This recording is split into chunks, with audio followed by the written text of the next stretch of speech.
أعوذ بالله من الشيطان الرجيم. بسم الله الرحمن الرحيم. الحمد لله رب العالمين الرحمن الرحيم مالك يوم الدين. إياك نعبد وإياك نستعين. اهدنا الصراط المستقيم صراط الذين أنعمت عليهم غير المغضوب عليهم ولا الضالين. رب اشرح لي صدري ويسر لي أمري واحلل عقدة من لساني يفقهوا قولي. الصلاة والسلام عليك يا سيدي يا رسول الله وعلى آلك وأصحابك يا حبيب الله.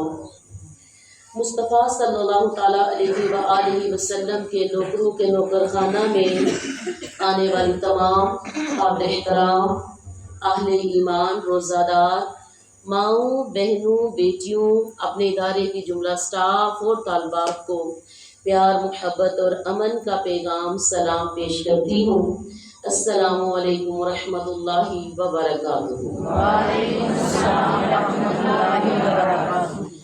ایمان والیو، سیشن نمبر 1 دورہ سیرت نبی صلی اللہ تعالیٰ علیہ وآلہ وسلم میں جو ہمارا گزشتہ سبق تھا وہ تھا نبوت سے پہلے نبی صلی اللہ تعالیٰ علیہ وسلم کے جو 40 سال تھے اس کو ہم نے مختصر انداز میں مطالعے کے ساتھ آپ کے سامنے پیش کیا.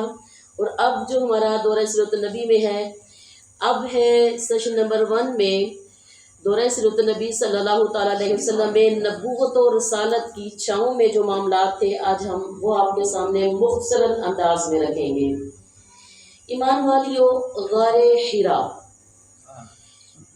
رسول اللہ صلی اللہ تعالیٰ علیہ وآلہ وسلم کی عمر شریف جب 40 برس کے قریب ہو چلی اور اس دوران نبی صلی اللہ تعالیٰ علیہ وآلہ وسلم کے اب تک کے تعاملات نے قوم سے آپ صلی اللہ علیہ وسلم کا جو فکری ذہنی فاصلہ بہت زیادہ وسیع کر دیا تھا. تو آپ صلی اللہ تعالیٰ علیہ وآلہ وسلم کو تنہائی محبوب ہو گئی. آپ صلی اللہ تعالیٰ علیہ وآلہ وسلم ستو اور پانی لے کر مکہ سے کوئی 2 میل دور جا کر کوہ حرا کے ایک غار میں جا کے اپنی وقت کو گزارتے. ایک یہ مختصر سا غار ہے جس کا طول 4 گز اور عرض جو ہے 2.25 گز ہے. یہ نیچے کی جانب گہرا نہیں ہے بلکہ ایک مختصر راستے کے بازو میں اوپر کی چٹانوں کے باہم ملنے سے ایک کوتل کی شکل اختیار کیے ہوئے ہے. ایمان والیو، آپ صلی اللہ تعالیٰ علیہ وآلہ وسلم جب وہاں پہ تشریف لے کے گئے تو آپ کی زوجہ محترمہ سیدہ خدیجہ الکبریٰ بھی آپ کے ہمراہ جاتی اور قریب ہی کسی جگہ پر وہ موجود رہتی. آپ صلی اللہ تعالیٰ علیہ وآلہ وسلم رمضان بھر اس غار میں قیام فرماتے، آنے جانے والے مسکینوں کو کھانا کھلاتے اور بقیہ اوقات اللہ تعالیٰ کی عبادت میں گزارتے. اس میں غار حرا میں ایمان والیو، نبی صلی اللہ تعالیٰ علیہ وآلہ وسلم کی یہ تنہائی پسندی بھی در حقیقت اللہ تعالیٰ کی ایک تدبیر کا ہی حصہ تھی. اس طرح اللہ تعالیٰ نے آپ کو آنے والے کار عظیم کے لیے تیار کر رہا تھا. ایمان والیو، اب یہاں پہ ہم ذکر کرتے چلیں گے وحی کے حوالے سے بھی جو جبرائیل علیہ السلام لے کر آئے.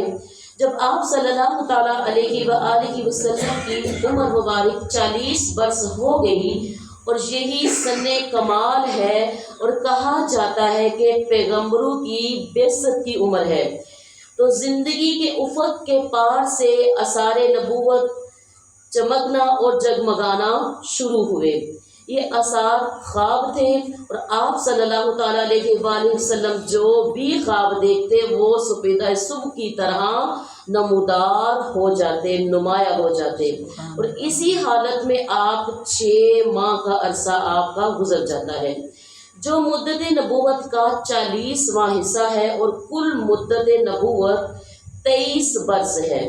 اس کے بعد جب حرا میں خلوت نشینی کا تیسرا سال آیا تو اللہ تعالیٰ نے چاہا کہ روئے زمین کے باشندوں پر اس کی رحمت کا فیضان ہو، چنانچہ آپ نے نبی صلی اللہ تعالیٰ علیہ وآلہ وسلم کو نبوت سے مشرف کیا اور جبرائیل علیہ السلام قرآن مجید کی چند آیات لے کر آپ صلی اللہ تعالیٰ علیہ وآلہ وسلم کے پاس تشریف لائے۔ اب میں وہ واقعہ بھی ذرا امی عائشہ صدیقہ رضی اللہ تعالیٰ عنہ کی زبانی اس واقعے کو آپ کو اس کی تفصیلات بھی سنانا چاہتی ہوں۔ یاد رکھیے ایمان والیوں، یہ انوار لاہوت کا ایک ایسا شعلہ تھا جس سے کفر و ضلالت کی طریقیاں چلتی ہٹتی چلی جا رہی تھی، یہاں تک کہ زندگی کی جو رفتار ہے وہ بدل گئی اور تاریخ کا رخ بھی پلٹ گیا۔ امی سیدہ عائشہ صدیقہ کیا فرماتی ہیں؟ امی عائشہ صدیقہ نے فرمایا کہ رسول اللہ صلی اللہ تعالیٰ علیہ وآلہ وسلم پر وحی کی ابتدا نیند میں اچھے خواب سے ہوئی۔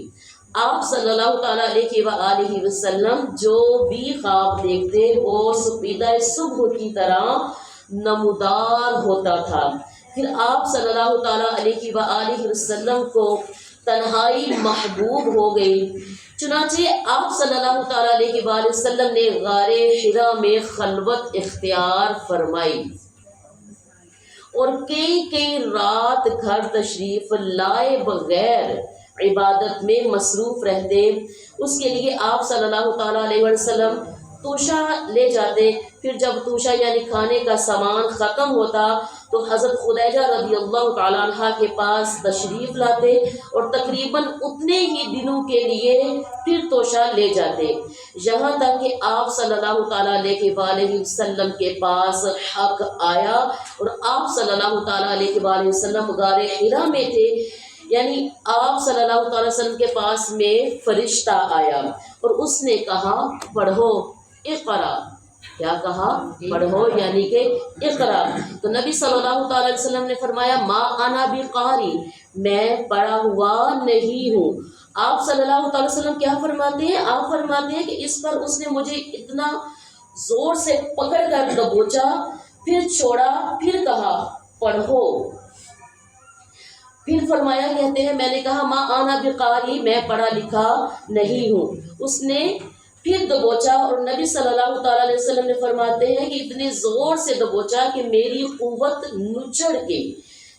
پھر کہا کہ اقرا، پڑھو، تو میں نے کہا ما انا بقاری، میں اس کو نہیں پڑھ سکتا، میں نے اس کو نہیں پڑھا ہوا۔ تو جب تیسری بار پکڑ کر دبوچ کر چھوڑ کر کہا فرشتے نے اقرا بسم ربک الذی خلق خلق الانسان من علق اقرا وربک الاکرم، پڑھو اپنے رب کے نام سے جس نے پیدا کیا، انسان کو لوتھڑے سے پیدا کیا، پڑھو تمہارا رب نہایت کریم ہے۔ ایمان والیوں، ان آیات کے نزول جب ہوئے، ان آیات کے ساتھ رسول اللہ صلی اللہ تعالیٰ علیہ وآلہ وسلم پلٹے، آپ صلی اللہ تعالیٰ علیہ وآلہ وسلم کا دل مبارک، قلب مبارک دھک دھک کر رہا تھا۔ حضرت خدیجہ بنت خویلد کے پاس تشریف لائے اور فرمایا مجھے چادر اڑا دو، مجھے چادر اڑا دو۔ انہوں نے آپ صلی اللہ تعالیٰ علیہ وآلہ وسلم پر چادر اڑا دی، یہاں تک کہ آپ کا خوف جاتا رہا۔ یہ ہے پہلی وحی کا منظر۔ اس کے بعد ایمان والیوں، نبی صلی اللہ تعالیٰ علیہ وآلہ وسلم نے حضرت خدیجہ رضی اللہ تعالیٰ عنہ کو واقعے کی اطلاع دیتے ہوئے فرمایا کہ یہ مجھے کیا ہو گیا ہے، مجھے تو اپنی جان کا ڈر لگتا ہے، اس پر میں صدقے جاؤں۔ ان تکلیف یا اس عجیب گھڑیوں میں ان کی زوجہ کیا فرماتی ہے؟ حضرت خدیجہ نے کہا قطعاً گھبرائیں نہیں، پریشان نہ ہو، با خدا آپ کا خدا آپ کو رسوا نہ کرے گا۔ آپ صلی اللہ تعالیٰ علیہ وآلہ وسلم تو صلہ رحمی کرتے ہیں، درماندوں کا بوجھ اٹھاتے ہیں، تہی دستوں کا بندوبست کرتے ہیں، مہمان کی میزبانی کرتے ہیں اور حق کے مسائل پر اعانت کرتے ہیں۔ ایمان والیوں، اس کے بعد حضرت خدیجہ آپ کو اپنے چچیرے بھائی، یعنی کہ جس کو کزن کہا جاتا ہے، اپنے چچا کے بھائی، ورقہ بن نوفل بن اسد بن عبد العزا کے پاس لے گئی۔ ورقہ دور جاہلیت میں عیسائی ہو گئے تھے اور عبرانی لکھنا جانتے تھے، چنانچہ عبرانی زبان میں حسب توفیق الہی انجیل لکھتے تھے۔ اس وقت وہ بہت زیادہ بوڑھے اور نابینا ہو چکے تھے۔ ان سے حضرت خدیجہ نے کہا کہ بھائی جان، آپ اپنے اس بھتیجے کی بات کو غور سے سنیں۔ ورقہ نے کہا بھتیجے، اب یہ بھتیجے کون تھے؟ وہ نبی صلی اللہ تعالیٰ علیہ وسلم سے مخاطب تھے کہ بھتیجے تم کیا دیکھتے ہو؟ تو رسول اللہ صلی اللہ تعالیٰ علیہ وآلہ وسلم نے جو کچھ دیکھا تھا اسے بیان فرما دیا۔ اس پر ورقہ بن نوفل نے آپ صلی اللہ تعالیٰ علیہ وآلہ وسلم سے کہا، یہ تو وہی ناموس ہے جسے اللہ تعالیٰ نے موسیٰ علیہ السلام پر نازل کیا تھا۔